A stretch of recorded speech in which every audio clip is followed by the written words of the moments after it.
Alright, Schlockmeisters fans, a re-review from my previous channel. Takes all kinds of critters to make Farmer Vincent fritters. Motel Hell, classic from the 80s. Let's watch.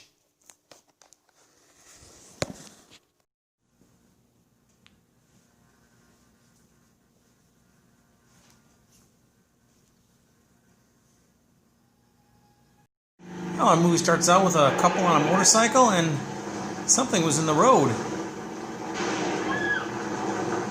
And that causes them to crash. Rory Calhoun plays Farmer Vincent. He clearly caused the crash by putting something in the road for that cycle to hit, but we have a survivor. That's his sister, Ida. Granny's room. What are you going to do with it, man? Get the key, damn it. Nancy Parsons plays Ida. Vincent runs a hotel and a smokehouse. He cooks smoked meats for people. And these two little girls ran into the wrong place. He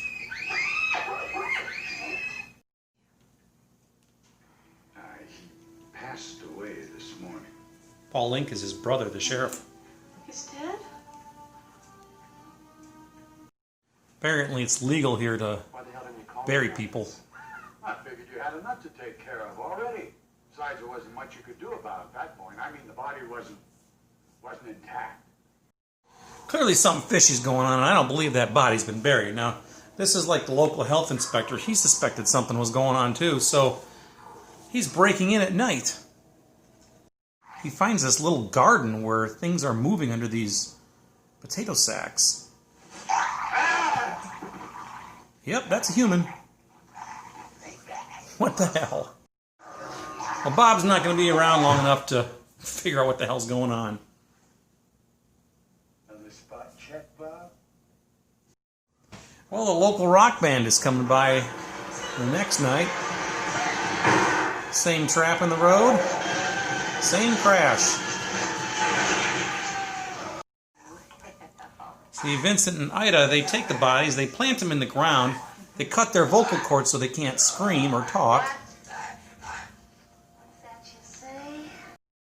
They have a garden full of people. Yes, they're going to use them to make meat. So, but you know as well as I do, it takes all kinds of critters To make Farmer Vincent fritters. Two former Playboy models drive by, find an obstacle in the road. It's Roseanne Caton and Monique St. Pierre. They're next. Well, Bruce, Vincent's brother, and Terry go out on a date. He's been staying with them since she has no place to go at this point. A couple of swingers check into the hotel.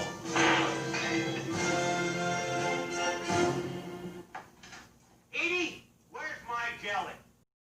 And they thought Vincent and Ida were going to swing with them. Nope.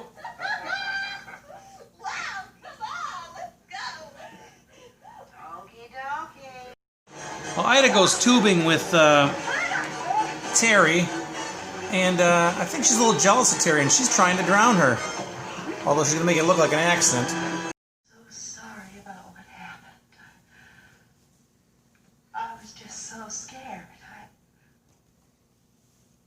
I hope you'll forgive me. He saved her, and she's grateful. Are you proposing to me? Yep. Wolfman Jack. Vincent's getting married. What? That's right, he told me to order a service for him tomorrow. Bruce is jealous. I don't believe it. You mean he's not forcing you? Forcing me? I love Vincent. Oh, you're sick. Oh! Vincent's not happy with his brother.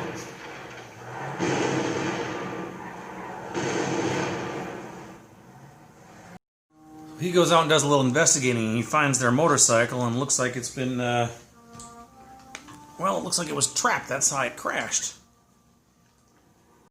Psychedelic portion of our film. And look, that's Norm from Cheers. He was one of the rock band guys. Well, they mesmerize him with all these colors and everything. What they're really doing is just putting them in a trance before they snap their necks. and then they're going to pull him out of the ground for eating. Meanwhile, Bruce is continuing his investigation, and he suspects foul play a lot because he's just found a bunch of cars dumped in the lake. Surprised he never saw them before. Oh, Bruce, I can't believe you tried to pull that number on me again. No, please. Look, I did some detective work. You won't believe some of the things I found out. You gotta listen to me. What? Oh, only about 200 cars he ambushed and sunk in there. Come on, let's go. I'll be there in a minute. Ida overheard that and attacks him when he comes out. Meanwhile, things are getting restless in the garden. One of them managed to escape and is now going to dig out everybody else. When they're out, they go right for Ida. Some water?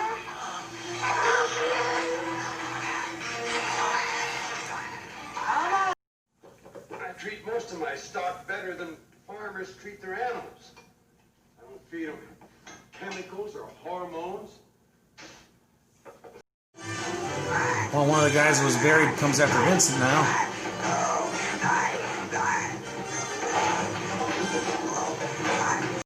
Bruce comes to him and goes out to try to rescue Terry, and Vincent has put a pig head on his head and grabbed a chainsaw. Bruce finds a chainsaw of his own, and we have a chainsaw war.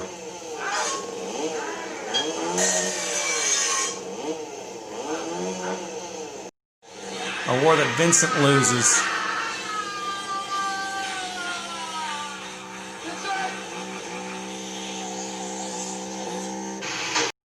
I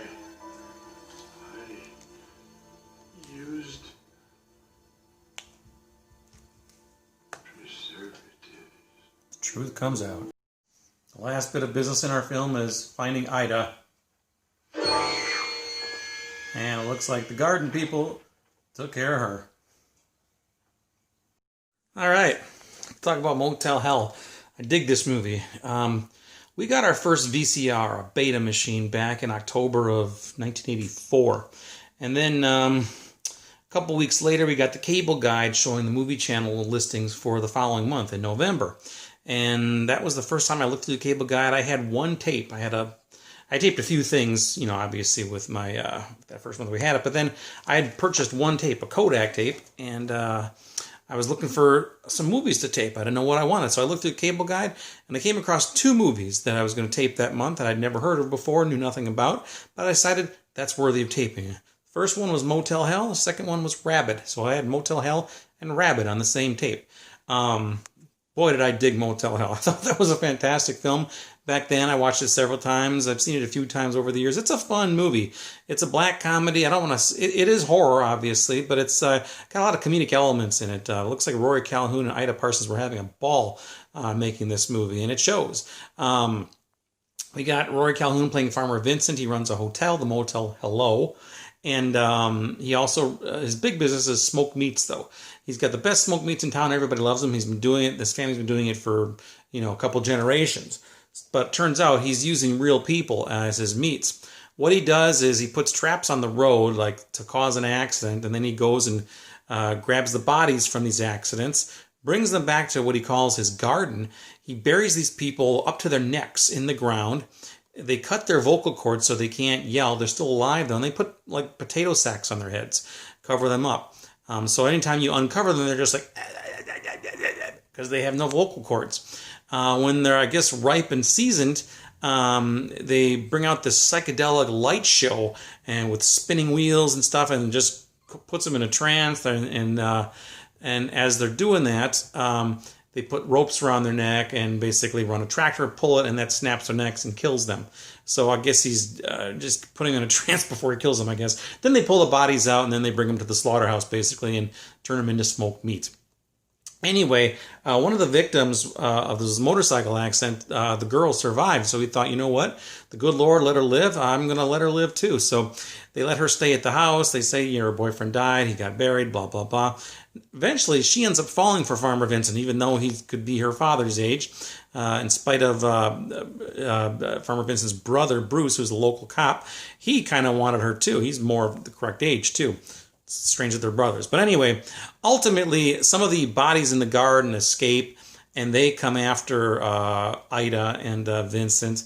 Bruce does some investigation, figures out what's going on. He comes to try to rescue Terry, the girl, and a big fight ensues. The garden people are going after Ida, Nancy Parsons, and Bruce goes after Vincent in the barn, in the slaughterhouse, I guess, and they have a chainsaw battle. For whatever reason, Vincent puts a pig head on his head and battles him that way and laughs maniacally the whole time. Ultimately, he ends up on the wrong end of the chainsaw. He dies, and Ida ends up being buried head first in the ground where all the garden people were, and she's dead. And then Bruce and Terry, I guess, walked off into the moonlight. That's our movie. Anyway, cool movie. A couple brief nude scenes, actually. There's a lot of funny bits in this. The swinger couple were hilarious. The guy who was looking for his jelly. Like I said, it looks like the people who made this film were having a great time doing it, so that's cool. Apparently, Tobe Hooper was attached to this film in the beginning, but he bowed out after he thought the script was really weird or something. I don't know. So anyway, that's Motel Hell. It's available on a Blu-ray now, and I'll leave a link to that down below. That's actually cheaper than this DVD is with Deranged, which I've had this DVD forever. Long time. But yeah, I'll put a link to the Blu-ray if you're looking for it. I definitely recommend this movie. It's a fun one. It's great. It's a cool 1980s movie, 1980 actually to be exact. And it's fun. Horror, comedy, great mix, great balance, little nudity. Fun film. Check it out. Leave some comments. Let me know what you think about it. It's called Motel Hell. Watch it. Bye.